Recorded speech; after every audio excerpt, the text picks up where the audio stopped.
నమస్కారం C5 news కి స్వాగతం. ముందుగా హెడ్లైన్స్. బెజవాడ వరద బాధితులకు భారీ ప్యాకేజ్ ప్రకటించిన ముఖ్యమంత్రి చంద్రబాబు. మునిగిన ఇంటికి 25,000 నష్టపరిహారం ఇవ్వనున్నట్లు వెల్లడి. మద్యం ప్రియులకు గుడ్ న్యూస్. సరసమైన ధరలకే లిక్కర్ అందించేలా కొత్త ఎక్సైజ్ పాలసీ. ముఖ్యమంత్రి చంద్రబాబు అధ్యక్షతన ప్రారంభమైన ఏపీ కేబినెట్. పలు కీలక అంశాలపై చర్చ.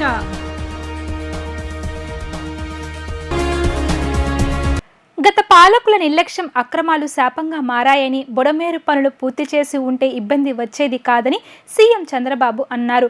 100 రోజుల్లో విపత్కర పరిస్థితులు ఎదుర్కొంటూ ముందుకు వెళ్తున్నామని స్పష్టం చేశారు. బుడమేరు పూర్తిగా దురాక్రమణ, కబ్జాలు చేశారని మండిపడ్డారు. 3 బోట్లు వదిలిపెడితే కౌంటర్ వెయిట్ను ఢీకొట్టాయని, 11.43 లక్షల క్యూసెక్ల వరద వచ్చే సమయంలో బోట్లు వదిలారని తెలిపారు. సాధారణ స్థితికి రావడానికి 10 రోజులు పట్టిందని, గత ప్రభుత్వం ఉండి ఉంటే 6 నెలలైనా సరిపోయేది కాదన్నారు. విజయవాడ సహా ఇటీవల వర్షాలు, వరదలకు నష్టపోయిన బాధితులకు రాష్ట్ర ప్రభుత్వం ప్రత్యేక ప్యాకేజీ ప్రకటించింది. సర్వం కోల్పోయిన బాధితులు మళ్లీ నిలదొక్కునేలా ఊతమిచ్చింది. క్షేత్రస్థాయిలో నష్టం అంచనాలపై మంత్రివర్గ ఉపసంఘం ఇచ్చిన నివేదికలను పరిగణనలోకి తీసుకున్న సీఎం చంద్రబాబు పరిహారం వివరాలను ప్రకటించారు. ఈ సందర్భంగా సీఎం చంద్రబాబు మాట్లాడుతూ, బుడమేరు ముప్పులో మునిగిన విజయవాడ నివాసితులకు ముందెన్నడూ లేని విధంగా పరిహారం ప్రకటించింది. గ్రౌండ్ ఫ్లోర్ వరకు మునిగిన ప్రతి ఇంటికి 25,000 ఆర్థిక సహాయం అందిస్తామని తెలిపారు. మొదటి అంతస్తులోని వారికి 10,000, ఇళ్లలోకి నీళ్లు వచ్చిన వారికి 10,000 చొప్పున ఆర్థిక సహాయం ఇస్తామని తెలిపారు. చిరు వ్యాపారులకు 25,000 ఆర్థిక సహాయాన్ని ప్రకటించారు. చిన్న మధ్యతరహా పరిశ్రమలకు తోడ్పాటు అందిస్తున్నట్లు చెప్పారు. 40 లక్షల నుంచి 1.5 టర్నోవర్ ఉన్న ఎంఎస్ఎంఈలకు 1,00,000, 1.5 టర్నోవర్ దాటిన ఎంఎస్ఎంఈలకు 1,50,000 పరిహారం అందిస్తామని చెప్పారు. వరదల్లో మునిగిన బైకులకు 3,000, ద్విచక్ర వాహనాలకు 10,000 పరిహారం ప్రకటించారు. ఎడ్ల బండ్లు కోల్పోయిన వారికి కొత్తవి అందజేస్తామన్నారు. చేనేత కార్మికులకు 15,000 ఆర్థిక సహాయాన్ని ప్రకటించారు. మగ్గం కోల్పోయిన చేనేత కార్మికులకు 25,000 సహాయం అందిస్తామని చెప్పారు. ఫిషింగ్ బోట్లకు నెట్ దెబ్బతిని పాక్షిక ధ్వంసం అయితే 9,000, పూర్తిగా ధ్వంసమైతే 20,000 ఇస్తామని తెలిపారు. నెట్ దెబ్బతిని పూర్తిగా ధ్వంసమైన మోటార్ బోట్లకు 25,000 ప్రకటించారు. భోజనాల కాడ ఎక్కడా మేము లోటు చేయలేదు. ప్యాకేజీ కింద కూరగాయలన్నీ ఇచ్చాం. 25 కేజీల బియ్యం, 1 KG palm oil, 1 KG sugar, 1 KG పప్పు, 2 కేజీలు ఉల్లిపాయలు, 2 కేజీలు పొటాటో, ఇవన్నీ ఇచ్చాం. ఇవన్నీ ఇచ్చిన తర్వాత ఇప్పుడు 25,000 రూపాయలు ప్రతి ఒక్క ఇంటికి ఆర్థిక సహాయం చేస్తున్నాం. రెండోది, ఫస్ట్ ఫ్లోర్లో ఉండే అందరికీ ఒక 10,000 రూపాయలు ఆర్థిక సహాయం చేస్తున్నాం. అందరికీ ఇర్రెస్పెక్టివ్. వాళ్ళు కూడా ఒక ట్రామా అనుభవించారు. పని లేకుండా 10 రోజులు ఇంట్లో ఉన్నారు. వాళ్ళు కూడా వాళ్ళకు కూడా ప్యాకేజ్ ఇచ్చాం, ఫుడ్ పెట్టాం. ఇప్పుడు కూడా 179 సచివాలయాల్లో ఉండే వాళ్ళకి 10,000 ఇస్తున్నాం. First floor, second floor and above పూర్తిగా. అదే మరిగా other parts of the state ఎక్కడ ఇండ్లలో నీళ్లు వచ్చినా వాళ్ళకు కూడా 10,000 రూపాయలు ఇస్తున్నాం. యూనిఫామ్గా అన్ని దిక్కల. అంతకుముందు 4,000 ఇచ్చేవాళ్ళు, లేకుంటే 2,000 ఇచ్చి పంపించేవాళ్ళు. క్యాంపులకు వస్తే వాళ్లకు 10,000 ఇస్తున్నాం ప్యాకేజ్ ఇచ్చి. స్మాల్ ఎస్టాబ్లిష్మెంట్స్, కిరాణా షాపులు, చిన్న చిన్న టీ కొట్లు, ఇలాంటివన్నీ ఉంటే వాళ్ళందరికీ 25,000 రూపాయలు చొప్పున అందరికీ ఇస్తున్నాం. ఇల్లు పోయి ఉంటే ఇంటికి ఇస్తాం, దేనికి ఇస్తాం, రెంట్కి. ఆ విధంగా మొత్తం స్మాల్ ఎస్టాబ్లిష్మెంట్ అన్నిటికీ 25,000 ఇస్తాం. 179 సచివాలయాల్లో. అదే మరిగా ఎంఎస్ఎంఈలు రిజిస్టర్ చేసుకున్నారు. ట్రేడ్కు అవన్నీ కూడా రిజిస్టర్ చేసుకున్నారు. చిన్న చిన్న ఇవి పెట్టుకున్నప్పుడు వాళ్ళందరికీ టర్న్ ఓవర్ 40 lakhs కంటే తక్కువ ఉంటే వాళ్ళందరూ ఈ యొక్క జీఎస్టీ ఫైల్ చేయాల్సిన పని లేదు. కాబట్టి వాళ్ళకి ఎగ్జామిషన్ ఉంది. దాని మీద కొంతమంది రిజిస్ట్రేషన్ కూడా చేసుకోరు. వాళ్ళందరికీ రిజిస్ట్రేషన్ అంటే జీఎస్టీ రిజిస్ట్రేషన్ చేసుకోరు. వాళ్ళందరికీ 50,000 రూపాయలు ఇస్తాం. అదే సమయంలో ఎంఎస్ఎంఈలు 40 లక్షల నుంచి 1.5 crores, 1,50,00,000 వీళ్ళకి టర్న్ ఓవర్ టర్న్ ఓవర్ తీసుకుంటున్నాం. ఆ టర్న్ ఓవర్ తీసుకొని వాళ్లకు 1 లక్ష రూపాయలు ఇస్తాం. అదే సమయంలో 1,50,000 పైనుంటే, 1,50,00,000 పైనుంటే 1,50,000 ఇస్తాం యూనిఫామ్గా. 3 కోట్లైనా 4 కోట్లైనా 1,50,000 రూపాయలు యూనిఫామ్గా వాళ్ళకి ఇస్తాం. వీళ్ళు కాకుండా 2 వీలర్స్ ఎవరైతే ఉన్నారో ఇన్సూరెన్స్ క్లెయిమ్ చేసుకునేదానికి ఏమేం చేయాలో చేశాం, రిపేర్లకు ఏమేం చేయాలో చేశాం, చాలా ఎక్సర్సైజ్ చేశాం వాళ్ళ మీద. ఇప్పుడు కూడా మేము వదిలిపెట్టడం లేదు. ఇప్పటికి 9,088 వెహికల్స్ రిజిస్ట్రేషన్ చేసుకున్నారు, ఇది క్లెయిమ్స్ పెట్టుకున్నారు. దాంట్లో 71,50,00,000 రూపాయలకు క్లెయిమ్ చేశారు. ఇప్పటికి 2,345 క్లెయిమ్స్ సెటిల్ అయినాయి. 6,21,00,000 రూపాయలు ఇచ్చాం. ఇంకొక పక్కన 6,748 క్లెయిమ్స్ పెండింగ్ ఉన్నాయి. దీనికి 65,29,00,000 పే చేయాలి. దీని మీద పర్సూ చేస్తున్నాం. నేను మళ్ళీ 21 తారీఖు చెప్తాను అందరికీ. మళ్ళా నేను మీటింగ్ పెడతాను. వాళ్ళందరితో మాట్లాడి ఇవి సెటిల్ అయ్యే వరకు వాళ్ళకి అండగా ఉంటాం. ఎవ్రీడే నేను రిపోర్ట్ తీసుకొని ముందుకు పోతున్నాను. ఆటోలన్నీ కూడా 3 వీలర్స్ అన్నిటికీ 10,000 రూపాయలు ఇస్తున్నాం. ఒక 4,500 ఉంటాయి రఫ్గా. వాళ్లకు 10,000 రూపాయలు అన్ని ఆటోలకు ఇస్తున్నాం. ఇది కాకుండా పుష్ కార్డ్స్, ఇల్లు పోతే ఇంటికి ఇస్తున్నాం. వాళ్ళందరికీ పుష్ కార్డ్స్ ఫ్రీగా కొని మళ్ళా సెట్ చేస్తున్నాం. ఎంత అయితే అంత, 20,000 అయితే 20,000 ఒక ఆధునికంగా మోడర్న్ గా తయారు చేసి వాళ్ళందరికీ హ్యాండ్ ఓవర్ చేస్తాం. వ్యాపారాలు మళ్ళా పెట్టుకునేందుకు వాళ్ళకు ఉపయోగపడతాం. 2 వీలర్స్ అన్నిటికీ 3,000 రూపాయలు ఇస్తాం. 3 వీలర్స్ కి 10,000 రూపాయలు ఇస్తాం. పుష్ కార్డ్స్ సెట్ చేస్తాం. 20,000 అయితే 20,000, 25,000 అయితే 25,000 చేసి మళ్ళా వాళ్ళకందరికీ హ్యాండ్ ఓవర్ చేస్తాం. వీవర్స్ అందరికీ, ఆర్టిజాన్స్ వాళ్ళందరికీ ఏదైనా ఉంటే 15,000 రూపాయలు ఇస్తాం. నా ఉద్దేశం ఇది కూడా వీవర్స్ కి మొత్తం పిట్టు మగ్గం కనిపోతే వాళ్ళకు కూడా 25,000 ఇచ్చేస్తాం. 25,000 వీవర్స్ కి కిరాణా షాప్ మారిగా మొత్తం మగ్గం పోతాయి. ప్రజల ఆరోగ్యాన్ని దృష్టిలో పెట్టుకుని నూతన మద్యం విధానంలో సరసమైన ధరలకే నాణ్యమైన మద్యాన్ని అందుబాటులోకి తీసుకురానున్నట్లు మంత్రివర్గ ఉపసంఘం తెలిపింది. నాసిరకం మద్యంతో వైఎస్ఆర్సీపీ ప్రభుత్వం ప్రజల ప్రాణాలతో చెలగాట మాడిందని మండిపడింది. గీతా కార్మికులకు 10% మద్యం దుకాణాలు కేటాయించాలని ప్రతిపాదించినట్లు పేర్కొంది. అక్టోబర్ 4, 5 తేదీల్లో కొత్త మద్య విధానం అమల్లోకి రావడంతో దుకాణాల కోసం దరఖాస్తులు ఆహ్వానించనున్నారు. లాటరీ ద్వారా లైసెన్సులు కేటాయించనున్నారు. ఈ విధానం రూపకల్పన కోసం ఏర్పాటైన మంత్రివర్గ ఉపసంఘం సభ్యులు కొల్లు రవీంద్ర, నాదెళ్ల మనోహర్, కొండపల్లి శ్రీనివాస్, సత్యకుమార్ యాదవ్, గొట్టిపాటి రవికుమార్ సచివాలయంలో సమావేశమైన ప్రతిపాదనలు సిద్ధం చేశారు. అనంతరం సీఎం చంద్రబాబుకు నివేదించగా ఆయన కొన్ని మార్పులు చేర్పులు సూచించారు. నేడు జరగనున్న కేబినెట్ భేటీలో ఈ ప్రతిపాదనలు పెట్టనున్నారు. వైఎస్ఆర్సీపీ హయాంలో మద్యం విక్రయాలను ప్రభుత్వమే చేపట్టేందుకు ఎక్సైజ్ చట్టాన్ని సవరించారు. ఇప్పుడు మళ్లీ ప్రైవేట్ వ్యక్తులకే మద్యం దుకాణాలు అప్పగించనుండడంతో మళ్లీ చట్ట సవరణ అవసరం కానుంది. ప్రస్తుతానికి అసెంబ్లీ సమావేశాలు లేనందున ఆర్డినెన్స్ జారీ చేయనున్నారు. ఈ నెల 22, 23 తేదీల్లో నూతన మద్యం విధానం ఖరారు చేసే అవకాశం ఉంది. అదే రోజు దరఖాస్తులు ఆహ్వానిస్తూ నోటిఫికేషన్ జారీ చేయనున్నారు.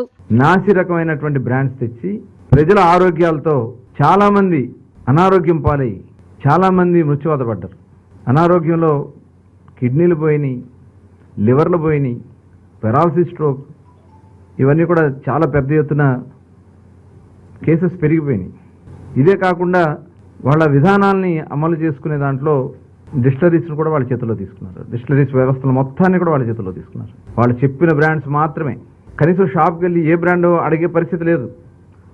150 ఉందా, 200 ఉందా, ఇదే పరిస్థితి. దేశం అంతా వెళ్ళి దాదాపు ఒక 6 రాష్ట్రాలు గవర్నమెంట్ షాపులు అమలు జరుగుతున్నటువంటి విధానం, ప్రైవేట్ షాప్స్ అమలు జరుగుతున్నటువంటి విధానం, అటు ప్రైవేటు గవర్నమెంట్ కలిపి నడుపుతున్నటువంటి విధానం, ఇవన్నీ కూడా స్టడీ చేసి వాళ్ళకు రిపోర్ట్ చేసి ఇవ్వడం జరిగింది. అలాగే ట్యాక్సేషన్ కూడా ఏ రకంగా ఉందనేది ట్యాక్సేషన్ విషయంలో కానీ, ఎందుకంటే గతంలో మేము ఎన్నికల మేనిఫెస్టోలో ఇచ్చినటువంటి రిజర్వేషన్ కూడా ఏదైతే గీత కార్మికులు ఉంటారో రాడీ ట్యాపర్స్కి సంబంధించి కళ్ళు గీత కార్మికులకి 10% షాప్స్ ఇస్తామని చెప్పి ఆ రోజున ఎన్నికల్లో హామీ ఇచ్చాం. దాని మీద కూడా ఒక రిపోర్ట్ తయారు చేసుకుని ఇవన్నీ కూడా మరి ముఖ్యమంత్రి గారికి ముందు రేపు సబ్ కమిటీ ముందు రేపు కేబినెట్ ముందు పెట్టడానికి ఇది ఈరోజు 3వ సమావేశం కూడా కండక్ట్ చేసుకున్నాం. ముఖ్యమంత్రి మొత్తం 4 సమావేశాలు అయినాయి. రేపు కేబినెట్ ముందు మా ప్రపోజల్ దీన్ని మరి పెట్టాలని చెప్పి నిర్ణయించుకున్నాం. దీనిలో సరసమైనటువంటి ధరలకి నాణ్యమైనటువంటి బ్రాండ్స్తో ప్రజల ఆరోగ్యాలని కాపాడే విధంగా ఈ పాలసీని డిజైన్ చేయాలని, అలాగే దీనివల్ల ఏమైందంటే నార్కోటిక్ విపరీతంగా డ్రగ్స్ కానీ గంజాయి కానీ వాళ్ళు విపరీతంగా యూత్ అంతా కూడా గతంలో బీర్ సేల్స్కి ఇప్పుడున్న బీర్ సేల్స్కి 50% పడిపోయింది. కేవలం రేట్లు పెంచడం వల్ల వాళ్ళందరూ కూడా డైవర్ట్ అయ్యి గంజాయికి డ్రగ్స్కి వాళ్ళు డైవర్ట్ అయిపోయారు. తిరిగి అవన్నీ కూడా కంట్రోల్ చేయడానికి కూడా మరి దీంట్లో ఈ పాలసీలో కొంత ఈ ఎరాడికేషన్కి సంబంధించి ఏదైతే మద్యాన్ని నియంత్రణ కోసం రేపు రాబోయే కాలంలో కొంత ఫండింగ్ కూడా దానికోసం ఖర్చు పెట్టడానికి కూడా నిర్ణయించుకోవడం కూడా జరిగింది. మా సబ్ కమిటీ సభ్యులందరూ కూడా చాలా లోతుగా అధ్యయనం చేసి అధికారులు అందించిన సమాచారమే కాకుండా క్షేత్రస్థాయిలో వివిధ సంఘాల నుంచి కూడా ఫీడ్బ్యాక్స్ తెప్పించుకున్నాం. వాటిని బేస్ చేసుకుని మాకున్న అవగాహనతోటి అనేక సందర్భాల్లో ఈ మీటింగ్స్ ఏర్పాటు చేసుకుని చివరికి ఈరోజు మధ్యాహ్నం గౌరవ ముఖ్యమంత్రి గారిని కూడా కలిసి కొంతవరకు ఆయన అభిప్రాయాలు కూడా సేకరించి ఏ విధంగా చేస్తే బాగుంటుందని దానిపైన తుది నిర్ణయానికి వచ్చాం. రేపు జరగబోయే కేబినెట్ సమావేశంలో మా నివేదికని కేబినెట్కి సమర్పిస్తాం. క్వాలిటీ ప్రోడక్ట్స్ ఉండేటట్టు ఎక్కడ కూడా క్వాలిటీలో కాంప్రమైజ్ కాకుండా చేయాలనే ఆలోచనతోటి గౌరవ ముఖ్యమంత్రి గారు ఇచ్చిన సూచనలు మేము చాలా వరకు దీంట్లో పొందపరచగలిగాం. ఫర్ ద ఫస్ట్ టైం రాష్ట్రంలో కొన్ని ప్రీమియం అవుట్లెట్స్ కూడా ప్రపోజ్ చేసాం. అదేవిధంగా ఇందాక నేను అన్నట్టు టూరిజం సెక్టర్ ద్వారా కూడా కొత్తగా మనం కొన్ని ప్రాంతాలను ఐడెంటిఫై చేసి అక్కడ ఇన్వెస్ట్మెంట్స్ బాగా వచ్చేటట్టు మా వంతు మేము జాబ్స్ క్రియేషన్లో కూడా ఇది హెల్ప్ అయ్యే విధంగా ఉంటుందనే ఆలోచనతో కొన్ని ప్రపోజల్స్ తీసుకొచ్చాం. ఇవన్నీ కూడా రేపు క్యాబినెట్లో మేము we'll submit it to the cabinet and cabinet will take the decision. ముఖ్యమంత్రి చంద్రబాబు అధ్యక్షతన ఏపీ కేబినెట్ మరోసారి భేటీ అయ్యింది. ఉదయం 11 గంటలకు జరిగే సమావేశంలో మంత్రులు పాల్గొని కీలక అంశాలపై చర్చించారు. అక్టోబర్ 1 నుంచి రాష్ట్రంలో నూతన మద్యం పాలసీ అమలు చేయాలని నిర్ణయించిన చంద్రబాబు సర్కార్ నూతన విధానంపై చర్చించి ఆమోద ముద్ర వేసే అవకాశం ఉంది. దీనిపై ఇప్పటికే పలు రాష్ట్రాల మద్యం విధానంపై అధికారులు ఇచ్చిన నివేదికను మంత్రివర్గ ఉపసంఘం అధ్యయనం చేసింది. దీన్ని కేబినెట్ ముందు పెట్టనున్నారు. దీనిపై చర్చ అనంతరం కీలక నిర్ణయం తీసుకోనున్నారు.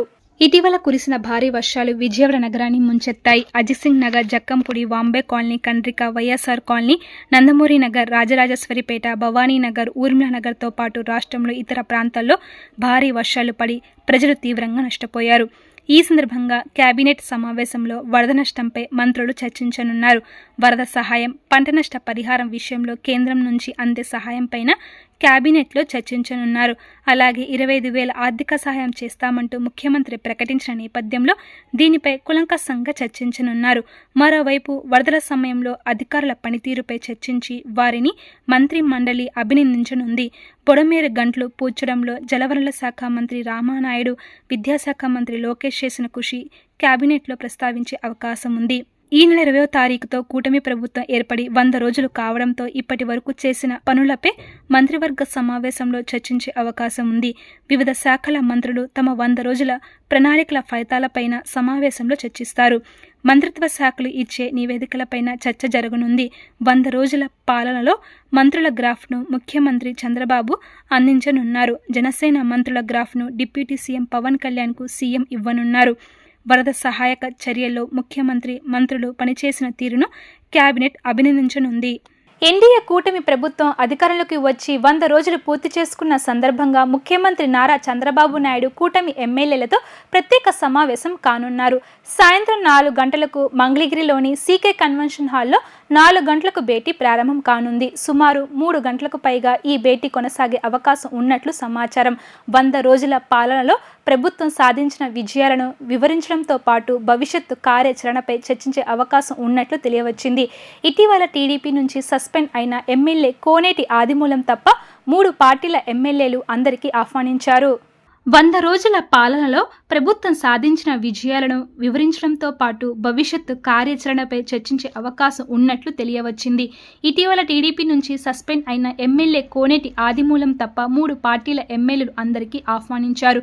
తెలుగుదేశం అధినేత చంద్రబాబు సారథ్యంలో టీడీపీ, జనసేన, బీజేపీ ప్రభుత్వం ఏర్పడి 100 రోజులు అవుతున్న సందర్భాన్ని పురస్కరించుకుని పాలక కూటమి ఎమ్మెల్యేలు ప్రత్యేకంగా సమావేశం కానున్నారు. సాయంత్రం మంగళగిరి డీజీపీ కార్యాలయం సమీపంలోని సీకే సమావేశ మందిరంలో ఈ భేటీ జరుగుతుందని టీడీపీ వర్గాలు తెలిపాయి.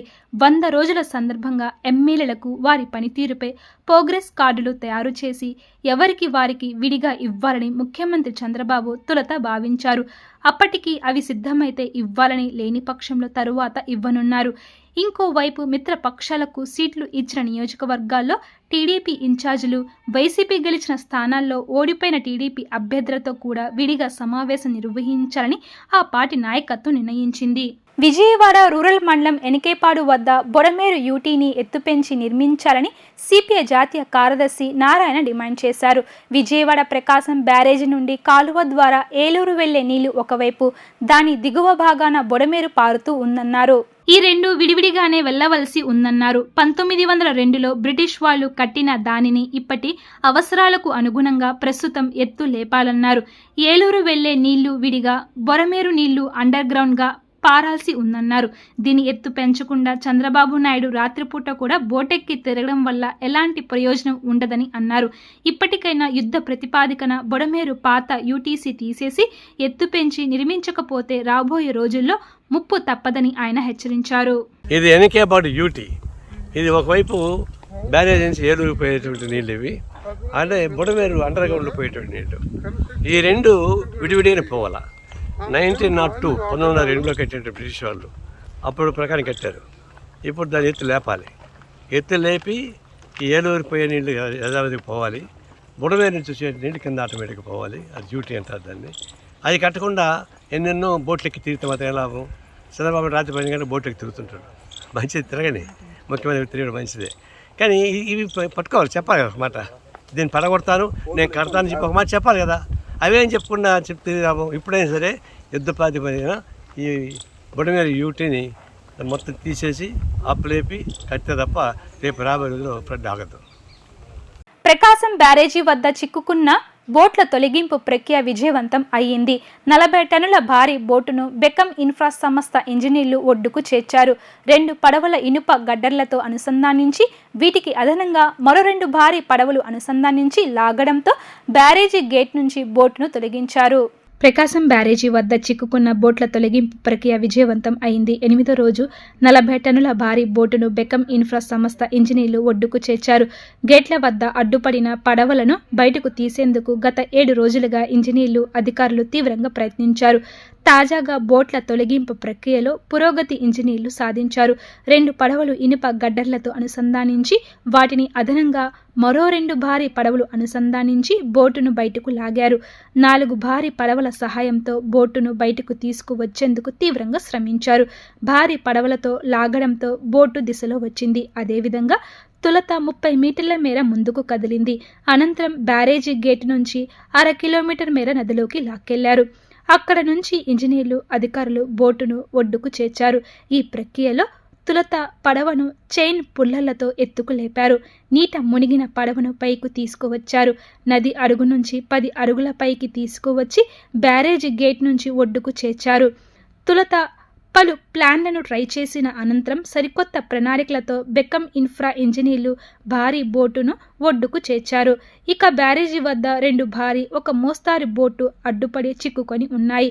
బుధవారం మిగిలిన భారీ బోట్లను ఇదే విధానంలో బయటకు తీసే ప్రక్రియను బెకం సంస్థ ఇంజనీర్లు కొనసాగించనున్నారు. ఇసుక, నీరు బోట్లలోకి చేరికతో 100 టన్నులకు బోటు బరువు పెరిగింది. బోటు బరువు భారీగా ఉండడంతో సరికొత్త విధానం అమలు చేసిన అధికారులు 2 బోట్లకు అదనంగా మరో 2 బోట్లను అనుసంధానించారు. ఈ విధంగా పడవను లాగుతూ ఒడ్డుకు తేవడంలో అధికారులు విజయవంతం అయ్యారు. ప్రధానమంత్రి ఆవాస్ యోజన ద్వారా 1,80,000 రూపాయల లబ్ధిదారులకు ఇవ్వడం జరిగిందని గన్నవరం ఎమ్మెల్యే యార్లగడ్డ వెంకట్రావు తెలిపారు. ఆ సొమ్ముతో లబ్ధిదారులకు కళ సహకారం అయిందని చెప్పారు.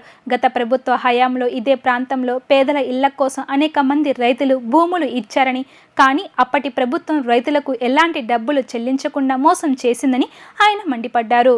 గన్నవరం మండలం మర్లపాలెం గ్రామంలో ప్రధానమంత్రి ఆవాస్ యోజన పథకం కింద మంజూరైన ఇళ్లను మంగళవారం గన్నవరం ఎమ్మెల్యే యార్లగడ్డ వెంకట్రావు ప్రారంభించి లబ్ధిదారులకు అందజేశారు. అనంతరం మొక్కలు నాటారు. ఈ సందర్భంగా ఎమ్మెల్యే యార్లగడ్డ మాట్లాడుతూ లబ్ధిదారుల వద్ద నుండి కూడా డబ్బులు వసూలు చేశారని, ఇందుకు తానే సాక్ష్యమని పేర్కొన్నారు. తాను ఇదేమని ప్రశ్నిస్తే జాయింట్ కలెక్టర్ ఇష్టానుసారంగా వ్యవహరించారని దుయ్యబట్టారు. సుపరిపాలన కోసం తమను ఎన్నుకున్నారని పేర్కొన్నారు. గన్నవరం నియోజకవర్గ ప్రజల ఆశలకు అనుగుణంగా మంచి పాలన అందిస్తారని హామీ ఇచ్చారు. గన్నవరం అభివృద్ధికి కట్టుబడి ఉన్నారని స్పష్టం చేశారు. ప్రధానమంత్రి ఆవాస్ యోజన కింద 1,80,000 రూపాయలు లబ్ధిదారులకు ఇస్తే కట్టుకుని 2 ఓపెన్ చేయడం జరిగింది. వాళ్ళకి తీసి అందజేయడం జరిగింది.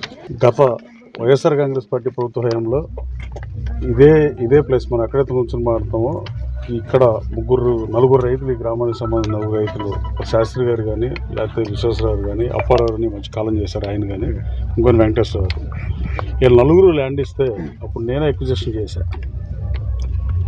వాళ్ళ దురదృష్టం అలా అందరికీ 2.5 రెట్లు రావాల్సింది 65 లక్షల రూపాయలు గవర్నమెంట్ వాళ్ళంటే అంతా ఇచ్చారు. ఆ రోజున జాయింట్ కలెక్టర్ వాళ్ళు డబ్బులు అడిగితే ఇవ్వద్దని చెప్పి నా పేరు చెప్పని చెప్పా. ఆ రోజు నా 4 రైతు సోదరులకు వీళ్ళు ఇవ్వకపోవడం వల్ల మిగతా అందరికీ 2.5 రేట్లో ఎక్కువ డబ్బులు వచ్చి ఈ రైతులు 4 మాత్రం నష్టపోయిన పరిస్థితి. కానీ వాళ్ళు ఇచ్చిన దాంట్లో కాలనీని ఏర్పాటు చేయడం, పేద ప్రజలు నివసించడానికి అవకాశం ఇచ్చినందుకు వాళ్ళు గర్వపడుతున్నారని నేను భావిస్తున్నాను. ఆయన చనిపోయిన మిగతా 3. అలాగే గతంలో ఎలాంటి దరిద్రంగా గన్నవరం కాన్స్టిట్యూన్సీలో పరిపాలన జరిగిందంటే ఇది ఒక తార్కాణం.